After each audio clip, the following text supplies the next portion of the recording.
दोस्तों चित्रों की अगर बात करें, इस अध्याय के अंदर जितने भी चित्र हैं उसमें सबसे पहला जो चित्र है, मैं चित्रों का जिक्र यहां पर इसलिए कर रहा हूं मित्रों, क्योंकि कई बार प्रश्न आ जाता है कि इस चित्र को पहचानिए, इसके अंदर क्या कहा गया है। इस चित्र पर संबंधित प्रश्न और चित्र वाला जो प्रश्न है उसकी विशेषता ये है, कम से कम वो 4 या 5 अंक कवर करता है। तो इस अध्याय के अंदर जितने भी चित्र आए हैं उस पर बारी बारी से चर्चा करेंगे और जो महत्वपूर्ण है उस पर चर्चा करेंगे। हालांकि सभी महत्वपूर्ण लगते हैं मुझे तो, लेकिन उनमें से भी फिर भी एक या दो चित्रों को छोड़ करके जितने भी चित्र मैं यहाँ पर चर्चा में लाऊंगा उसकी तरफ ध्यान देंगे। सबसे पहले चित्र की अगर बात करें, वो चित्र गांधी जी की मृत्यु से संबंधित है। उनकी अस्थियों का विसर्जन करने वाला जो जन सैलाब है उसका चित्रण किया गया है इसके अंदर। तो मृत्यु से संबंधित वो ये डेट आपको याद रखनी है, 30 जनवरी 1948। इस दिन हम शहीद दिवस मनाते हैं। गोली मारने वाला था नाथूराम गोडसे। गांधी जी को गोली किसने मारी थी? ये नाथूराम गोडसे का नाम आता है, उन्होंने मारी थी। 30 जनवरी को हम शहीद दिवस मनाते हैं। यहां पर पंडित नेहरू ने कहा था कि राष्ट्रपिता महात्मा गांधी यानी कि बापू की हत्या हो गई है, हमारा जीवन अंधकार और निराशा में डूब गया है। पहले चित्र का विवरण समाप्त। दूसरा चित्र पंडित जवाहरलाल नेहरू से संबंधित है मित्रों, जिसके अंदर वो संविधान सभा के अंदर उद्देश्य प्रस्ताव प्रस्तुत कर रहे हैं। उद्देश्य प्रस्ताव संविधान सभा के कार्यों का एक महत्वपूर्ण हिस्सा था। पेश करने वाले थे पंडित जवाहरलाल नेहरू। दूसरे चित्र पर चर्चा कर रहा हूं मैं यहां पर। उद्देश्य प्रस्ताव पेश करने वाले थे पंडित जवाहरलाल नेहरू।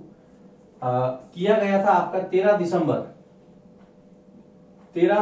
1946 को। फिर ये जनवरी 47 यानी कि 22 जनवरी 1947 को इसको संविधान सभा ने पारित किया था। चित्र संख्या 1 गांधी जी की मृत्यु से संबंधित है। चित्र संख्या 2 संविधान सभा में पंडित जवाहरलाल नेहरू द्वारा उद्देश्य प्रस्ताव पेश किया गया उससे संबंधित है। चित्र संख्या 3। जो तीसरा चित्र है डॉक्टर भीमराव अंबेडकर से संबंधित है। डॉक्टर भीमराव अंबेडकर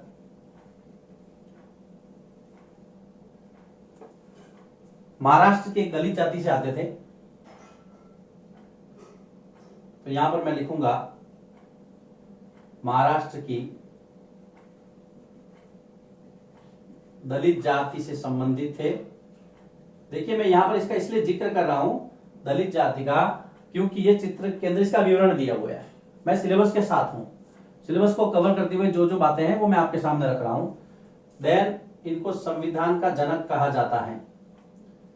भारतीय संविधान के जनक के रूप में डॉक्टर भीमराव अंबेडकर को याद किया जाता है, संविधान का जनक। ये पेशे से वकील थे और अच्छे अर्थशास्त्री थे। तो मैं यहां लिखूंगा वकील और एक अर्थशास्त्री। ये जानकारी इस चित्र के अंदर दी गई है। डॉक्टर बी आर अम्बेडकर एक बहुत बड़ा नाम है और भारत के संविधान को लिखने में इन्होंने विशेष योगदान दिया था, लेकिन चित्र में इतना जिक्र है। मैं यहाँ पर 30 चित्र की चर्चा खत्म करूंगा। चित्र संख्या 4। चौथा चित्र दोस्तों संबंधित है पोटी श्री रामुलु। पोटी श्री रामुलु से संबंधित है। चित्र संख्या 4। मद्रास प्रेसिडेंसी, याद है आपको, हमें आंध्र चाहिए के नारे लगे थे तेलुगु भाषी, तेलुगु भाषा बोलते थे। भाषा से संबंधित राज्य के लिए इन्होंने आंदोलन किया था। 58 दिनों के आमरण अनशन के बाद, आमरण अनशन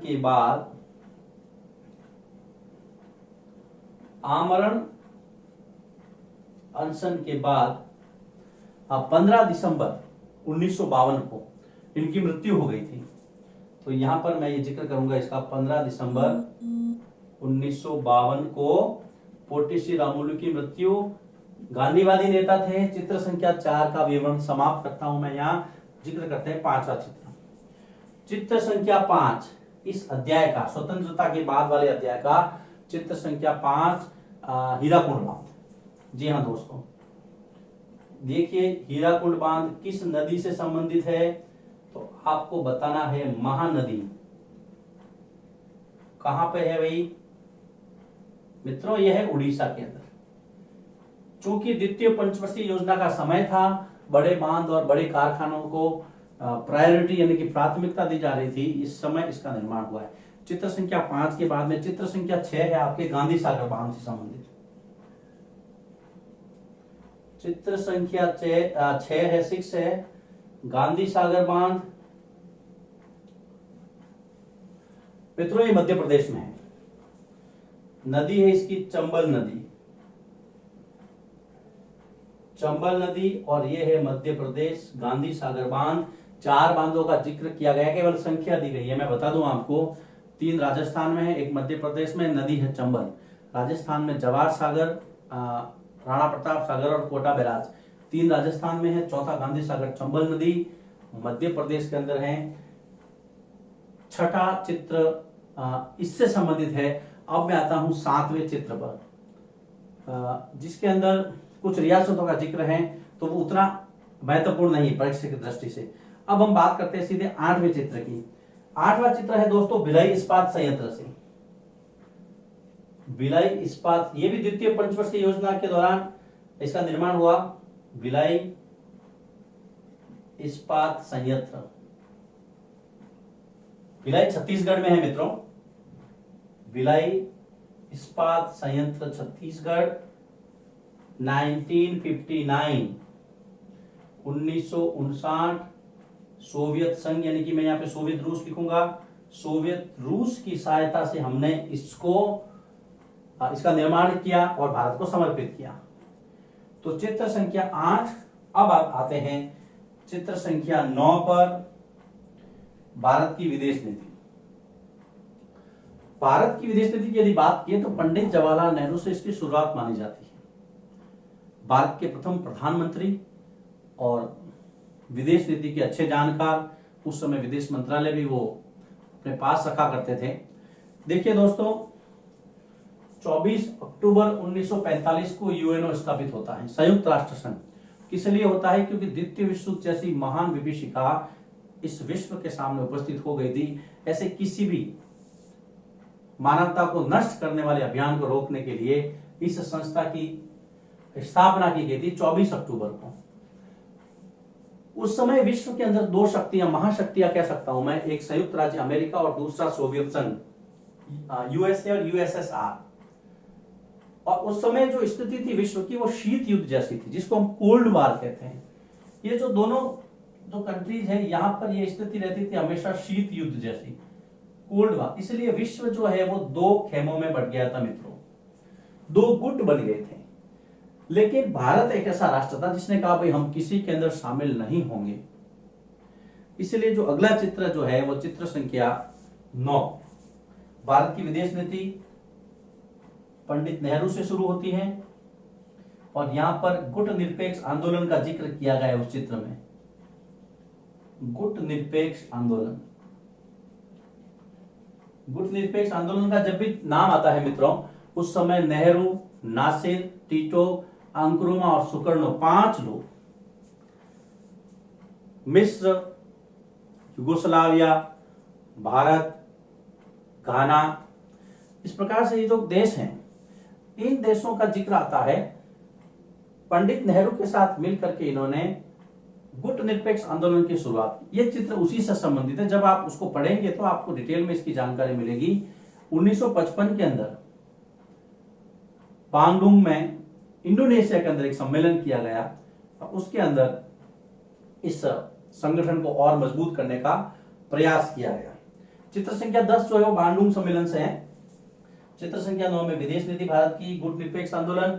चित्र संख्या 10 बांडुंग सम्मेलन, इंडोनेशिया, 1955, इससे संबंधित है इंडोनेशिया के अंदर। इंडोनेशिया, यह है चित्र संख्या 10।